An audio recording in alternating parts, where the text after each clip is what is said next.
خالق کائنات دی خدمت وچ اپنی ندامت اور شرمندگی پیش کرنی ہے.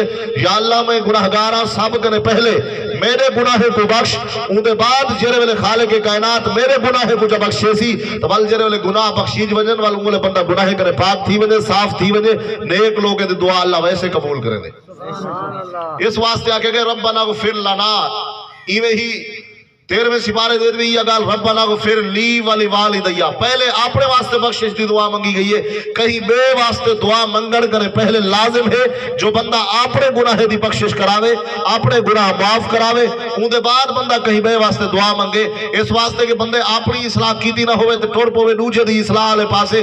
بندہ آپ کوئی برے کام تے گناہ چھوڑے نہ تے دوجے کو تبلیغ کرے کہ جناب تو حرام کھانا ودے، تو سود کھانا ودے، تو ہی کرنا ودے.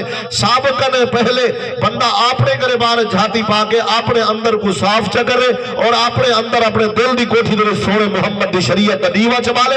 اون دے بعد پیچھے جینے پاسے اشارہ جو کرے سی پیچھے آخر دی ضرورت نہ سی.